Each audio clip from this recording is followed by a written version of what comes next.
को नमस्कार और स्वागत है आप सभी का साइंस विद सुनील रघुवीर। आज हम कक्षा 10 के विज्ञान विषय के लेसन नंबर 5 जैव प्रक्रम का अध्ययन करेंगे।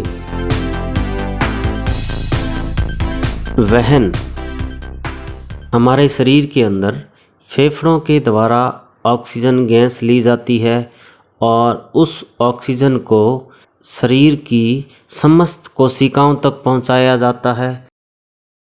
कोशिकाओं में बनी कार्बन डाइऑक्साइड गैस को वापस फेफड़ों तक पहुंचाकर शरीर से बाहर निकाला जाता है।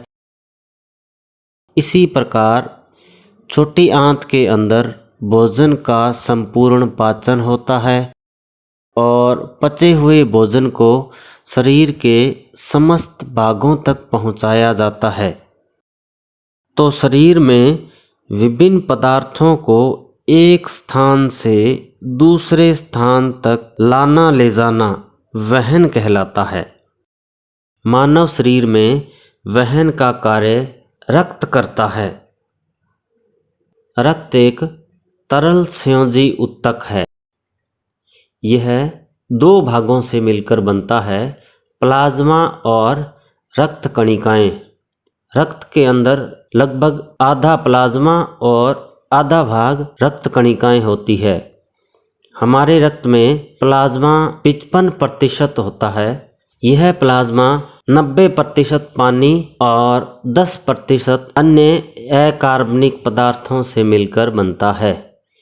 इसके बाद रक्त का दूसरा भाग रक्त कणिकाएं।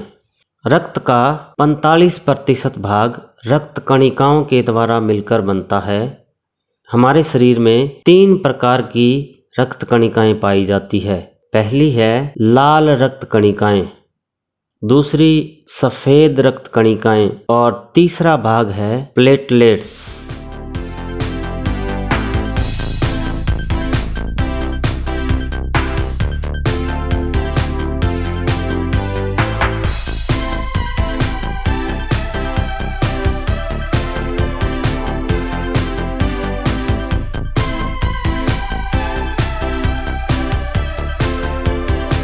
मानव हृदय शरीर में रक्त परिवहन का मुख्य कार्य हृदय के द्वारा किया जाता है। यह मानव हृदय जो हमारे शरीर में जीवन पर्यंत धड़कता रहता है और जीवन पर्यंत रक्त के परिवहन का कार्य करता है। यह मुट्ठी के आकार का होता है। हमारा हृदय 4 भागों में बंटा होता है, जिसके कारण कार्बन डाइऑक्साइड युक्त अशुद्ध रक्त तथा ऑक्सीजन युक्त शुद्ध रक्त आपस में नहीं मिल पाते। हृदय के दाएं भाग में एक आलिंद तथा एक निल्य होता है, जिसे दायां आलिंद तथा दायां निल्य कहते हैं। दाएं आलिंद और दाएं निल्य के बीच में त्रिवलक कपाट पाया जाता है, जो रुधिर को विपरीत दिशा में जाने से रोकता है। इसी प्रकार बाएं भाग में बायां आलिंद और बायां निल्य पाया जाता है। बाएं आलिंद और बाएं निल्य के बीच में द्विवलनी कपाट पाया जाता है। यह भी रुधिर को विपरीत दिशा में जाने से रोकता है।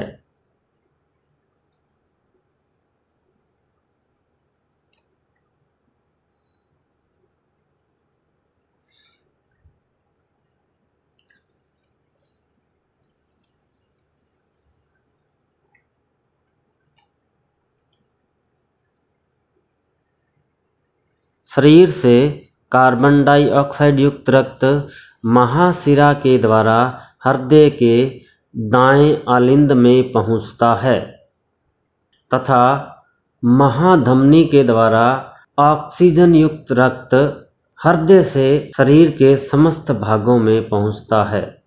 हृदय की क्रियाविधि महाशिरा के द्वारा सबसे पहले शरीर से कार्बन डाइऑक्साइड युक्त रक्त दाएं आलिंद में पहुंचता है।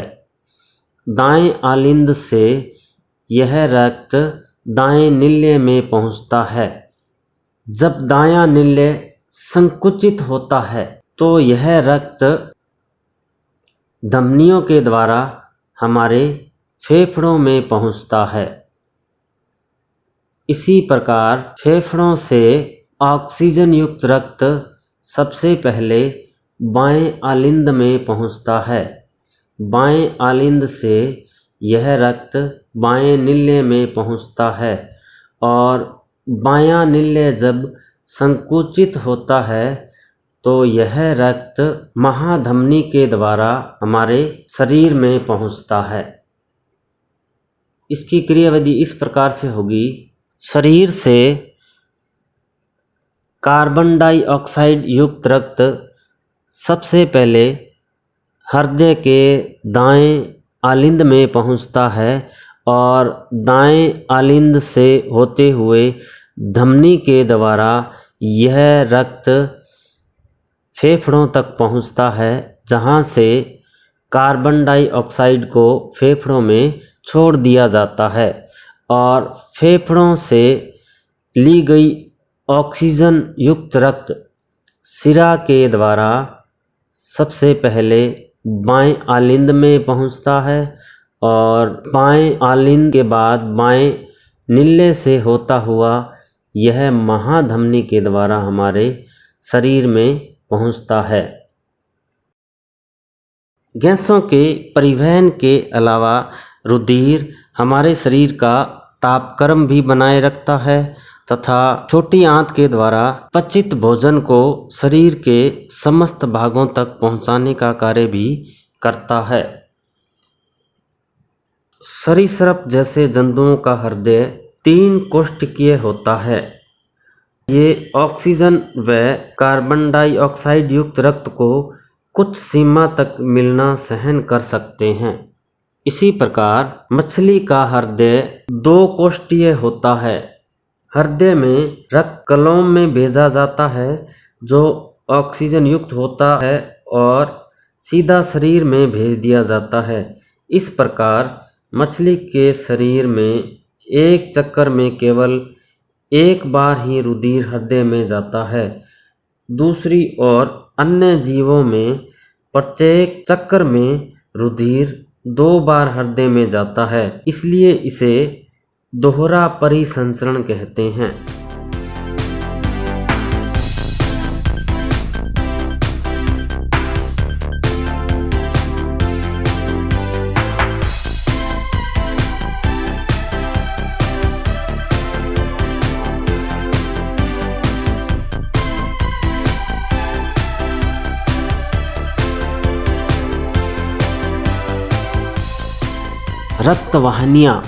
रक्तवाहिनियाँ 2 प्रकार की होती है, धमनी और शिरा। धमनी की दीवारें मोटी होती है और यह हृदय से रक्त लेकर जाती है। हृदय धड़कता है, धड़कन से धमनी, अर्थात हृदय जब धड़कता है तो धमनी के द्वारा हृदय से रक्त शरीर में तथा फेफड़ों में भेजा जाता है। शिरा, शरीर से शिरा अर्थात शिरा के द्वारा रक्त को हृदय में भेजा जाता है। इसकी दीवारें धमनी की तुलना में पतली होती है तथा इसके अंदर वाल्व लगे होते हैं जो रक्त को विपरीत दिशा में जाने से रोकते हैं। धमनी की दीवारों पर दबाव अधिक लगता है जबकि शिरा की दीवारों पर दबाव कम लगता है। रक्तदाब, रक्तवाहिनियों पर रक्त के द्वारा डाले गए दाब को रक्तदाब कहते हैं। हमारे रक्त का दाब फाइग्नोमैनोमीटर के द्वारा मापा जाता है। सामान्य व्यक्ति में उच्चतम रक्तदाब 120 मिलीमीटर तथा न्यूनतम रक्तदाब 80 मिलीमीटर होता है। स्फाइग्नोमैनोमीटर के कफ को जब हाथ के ऊपर लपेटा जाता है और इसमें वायु भरते हैं तो यह हाथ की रक्तवाहिनी को दबा देता है। जिसके कारण कफ के नीचे वाले हिस्से में रक्त बहना बंद हो जाता है। यह उच्च रक्तदाब की स्थिति होती है और इसका मान 120 मिलीमीटर होता है। अब धीरे धीरे इस कप में से हवा को निकाला जाता है और जब इस धमनी की धड़कन सुनाई देना बंद हो जाए तब वाहिनी पर न्यूनतम दाब होता है। इसे निम्न रक्तदाब कहते हैं और इसका मान 80 मिलीमीटर होता है। प्रकुंचन दाब। जब हृदय का निलय संकुचित होता है तो उस स्थिति में धमनी के ऊपर लगने वाले दाब को प्रकुंचन दाब कहते हैं और यह दाब अधिकतम होता है। स्वस्थ व्यक्ति में इस दाब का मान 120 मिलीमीटर होता है। अनुशीतलन दाब। जब हृदय सामान्य अवस्था में आता है तब धमनी पर लगने वाला दाब अनुशीतलन दाब कहलाता है। इस समय धमनी पर न्यूनतम दाब लगता है और स्वस्थ व्यक्ति में इस दाब का मान 80 मिलीमीटर होता है। अति तनाव। जब पानी की पाइप को हम आगे से दबाते हैं तो इस पाइप के ऊपर पानी अत्यधिक दबाव डालता है, अर्थात पानी के मार्ग में अवरोध या बाधा उत्पन्न होती है, जिसके कारण इस पाइप के ऊपर अत्यधिक दबाव लगता है। इसी प्रकार हमारी धमनी जब संकुचित हो जाती है तो इसमें बहने वाला रक्त इस धमनी के ऊपर अत्यधिक दबाव डालता है। इससे हमारा रक्तदाब उच्च हो जाता है। इसे अति तनाव कहते हैं और इसके कारण धमनी फट भी सकती है। प्लेटलेट्स के द्वारा अनुरक्षण या प्लेटलेट्स के कार्य। हमारे शरीर के किसी भी भाग में चोट लगने के पश्चात उसमें से रक्त बहना शुरू हो जाता है, तो उस स्थिति में ये प्लेटलेट्स उस स्थान के चारों ओर आकर रक्त का थक्का जमा कर रक्त को बहने से रोकते हैं।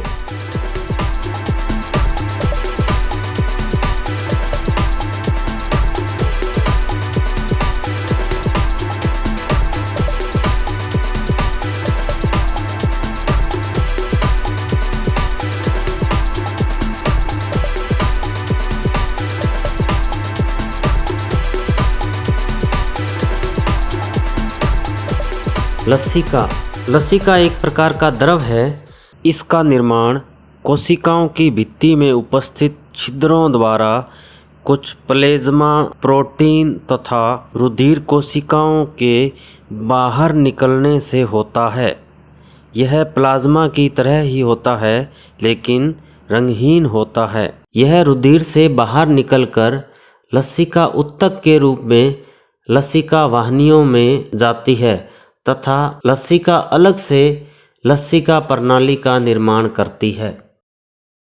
इनका कार्य छोटी आंत में पचित वसा का वहन करना है। पादपों में परिवहन। पौधों के द्वारा जल तथा खनिज लवण को भूमि से जड़ों के द्वारा अवशोषित किया जाता है। जड़ों से ये पौधे के समस्त भागों तक पहुँचते हैं। इसी प्रकार पत्तियों में पौधों का भोजन बनता है तथा उसको पौधे के समस्त भागों तक पहुंचाना होता है। पौधों में वहन का कार्य चालन नलिकाओं से निर्मित जाइलम और फ्लोएम ऊतक के द्वारा किया जाता है। जाइलम जड़ों से, अर्थात जाइलम जड़ों से जल का अवशोषण करता है और पौधे के समस्त भागों तक पहुंचाता है। अब जड़ों से पौधे के समस्त भागों तक पानी किस प्रकार से पहुंचता है, तो जड़ों के अंदर मूल रोम होते हैं और वो मूल रोम जल को अवशोषित करते हैं। मूल रोम जल को किस प्रकार से अवशोषित करते हैं, तो मूल रोमों के अंदर जल, मिट्टी के अंदर जल की सांद्रता और जड़ों के अंदर जल की सांद्रता में परिवर्तन के कारण जल विसरण के द्वारा उन मूल रोमों के अंदर पहुंचता है। अर्थात मिट्टी के अंदर जल की सांद्रता अधिक होती है और जड़ों के अंदर जल की सांद्रता कम होती है। तो जिसके कारण जल जो है अधिक सांद्रता से कम सांद्रता की ओर गति करता है और मिट्टी से मूल रोमों में प्रवेश करता है और यहाँ से जल धीरे धीरे विस्तृत होता हुआ जाइलम उत्तक तक पहुँचता है और जाइलम उत्तक से यह जल तनों, पत्तियों और पौधे के समस्त भागों तक पहुँचता है। अब जैसे ही जड़ों ने जल को अवशोषित किया और जल को अवशोषित करते ही मूल दाब उत्पन्न हुआ और इस मूल दाब के कारण जो जल है वो जाइलम में आगे की ओर बढ़ता है। अब चूंकि क्या होता है, पौधे बहुत ऊंचे होते हैं और इसी ऊंचाई के कारण, इस मूल दाब के कारण जल और अधिक आगे नहीं जा सकता। तो फिर जल पौधे के समस्त भागों तक कैसे पहुंचेगा? तो इसके दो तीन कारण हैं। उन दो तीन कारणों से जो जल है वह पौधे में आगे की ओर बढ़ता है। पहला तो ये है कि जैसे ही जड़ों ने जल को अवशोषित किया, मूल दाब उत्पन्न हो गया। इसके बाद पौधे की पत्तियां और तने क्या करते हैं, जल को वाष्पोत्सर्जित करते हैं, अर्थात वो जल का उत्सर्जन करते हैं, जिसके कारण कोशिकाओं में एक चूषण बल उत्पन्न होता है। और इसके साथ ही क्या होता है कि जल के अणुओं के बीच एक ससंजन बल भी उत्पन्न होता है। अब ससंजन बल क्या होता है? ससंजन बल जल का एक अणु जल के दूसरे अणु को अपने साथ खींच कर आगे ले जाता है, वह ससंजन बल है। तो पौधे की पत्तियों के वाष्पोत्सर्जन के कारण पहला चूषण बल, दूसरा जल का ससंजन बल और तीसरा जड़ों के द्वारा लगाए गए मूल दाब के कारण जो जल है वह जाइलम में आगे की ओर बढ़ता है। पौधों की पत्तियों में प्रकाश संश्लेषण की क्रिया के द्वारा भोजन का निर्माण होता है। इस भोजन को फ्लोएम उत्तक के द्वारा पौधे के समस्त भागों तक पहुंचाया जाता है। प्रकाश संश्लेषण के द्वारा उत्पन्न भोजन का वहन स्थानांतरण कहलाता है। भोजन तथा अन्य पदार्थों का स्थानांतरण उत्तक की सहायक कोशिकाओं की सहायता से चालनी नलिका की ऊपरी मुखी तथा अधोमुखी दोनों दिशाओं में होता है। फ्लोएम उत्तक में पदार्थों का वहन दोनों दिशाओं में होता है, जबकि जाइलम उत्तक के अंदर पदार्थों का वहन एक ही दिशा में होता है। उत्सर्जन शरीर में होने वाली विभिन्न प्रकार की उपापचयी क्रियाओं में हमारे शरीर के अंदर नाइट्रोजन वर्ज्य पदार्थ या वेस्ट मटेरियल या अनुपयोगी पदार्थ बनते हैं। इन्हें शरीर से बाहर निकालना उत्सर्जन कहलाता है। मानव में उत्सर्जन, यह मानव का उत्सर्जन तंत्र और इस उत्सर्जन तंत्र में एक जोड़ी वृक्क या किडनी, एक जोड़ी मूत्रवाहिनी, एक मूत्राशय तथा एक मूत्र मार्ग होता है। हमारे शरीर के अंदर वृक्क में मूत्र बनने के बाद मूत्रवाहिनियों के द्वारा यह मूत्राशय में इकट्ठा होता है,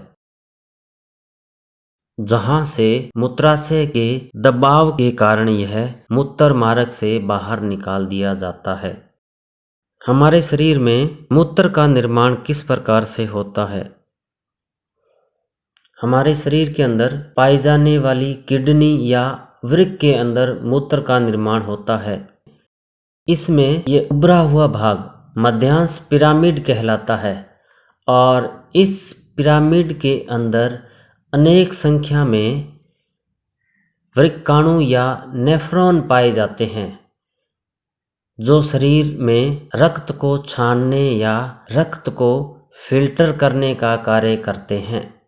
यह एक वृक्काणु या नेफ्रॉन की संरचना और इस नेफ्रॉन में यह कपनुमा भाग बोमेन संपुट कहलाता है।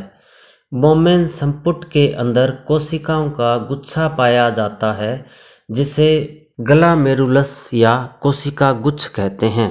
यह संग्राहक वाहिनी और यह भाग हेनले पास कहलाता है।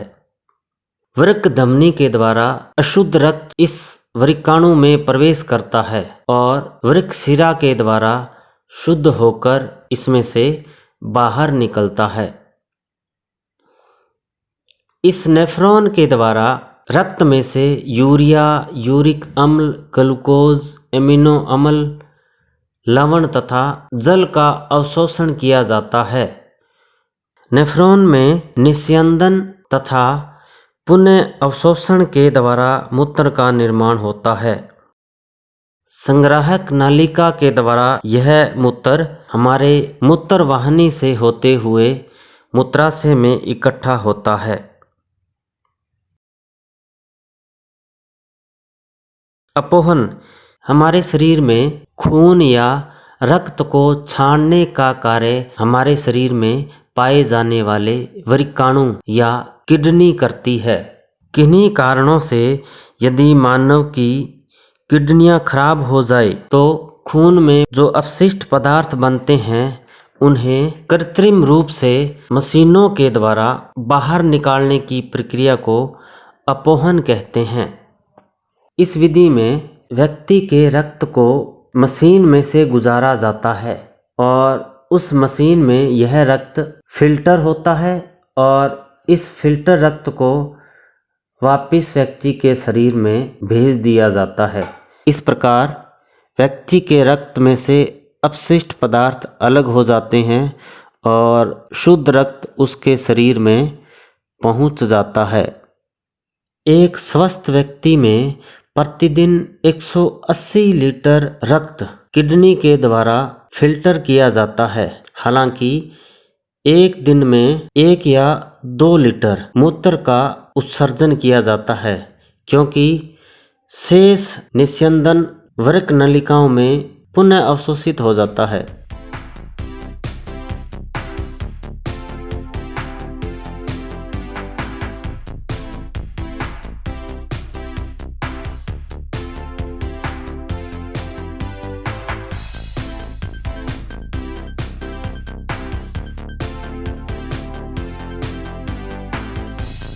पादपों में उत्सर्जन।